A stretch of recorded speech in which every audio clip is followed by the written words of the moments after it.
आखिर क्यों हुआ महाभारत का युद्ध? धृतराष्ट्र को संजय द्वारा पृथ्वी का राजा कहा गया है।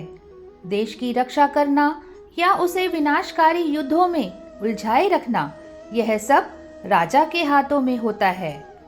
यह सारी घटना राजा धृतराष्ट्र यानी हमारी अज्ञानता के कारण होने जा रही थी, क्योंकि उसने अपने पुत्रों की कुनीति को प्रोत्साहन दिया था।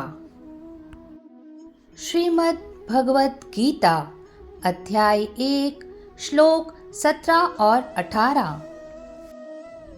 कौरवों की ओर से केवल पितामह भीष्म ने सिंहनाद रूपी शंख बजाया। शंखों का बजाया जाना युद्ध करने वाले सैनिकों के लिए अत्यंत प्रेरणाप्रद था। श्लोक 17। काश्यश्च परमेशवासस् शिखंडी च महारथः धृष्टद्युम्नो विराटश्च सात्यकिश्चापराजितः।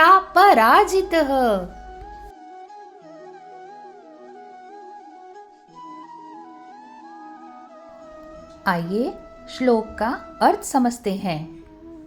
श्रेष्ठ धनुर्धर काशीराज, महायोद्धा शिखंडी, धृष्टद्युम्न, राजा विराट, अजय, सात्यकी।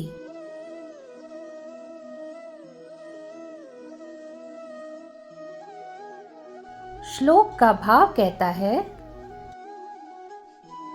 परमेशवास, परम ईश में वास, परम ईश में वास काया ही काशी है।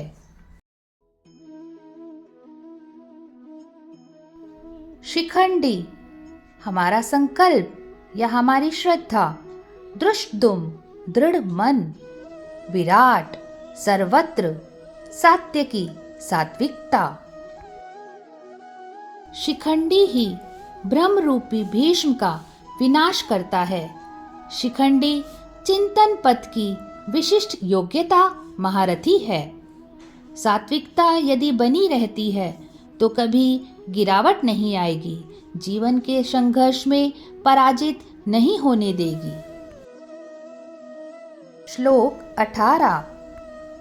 द्रुपदो द्रौपदेयाश्च सर्वश्च पृथ्वी विपते सौभद्रश्च महाबाहु शंखान दद्मु पृथक पृथक।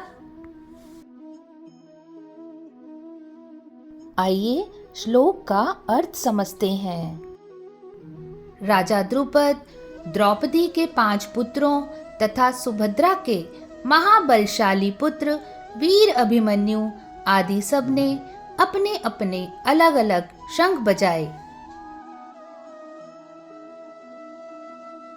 श्लोक का भाव कहता है, द्रौपदी यानी हमारा ध्यान के 5 पुत्र प्रतिविंध्य युधिष्ठिर के पुत्र थे, सुतसोम भीमसेन के पुत्र थे, श्रुतकर्मा अर्जुन के पुत्र थे, शतनिक नकुल के पुत्र थे, श्रुतसेन सहदेव के पुत्र थे। अभिमन्यु हमारा अभय मन, सुभद्रा शुभ समय में साधना पथ पर संपूर्ण योग्यता के साथ चलने की क्षमताएं हैं। मन जब भय से रहित हो जाता है तो उसकी पहुंच दूर तक हो जाती है।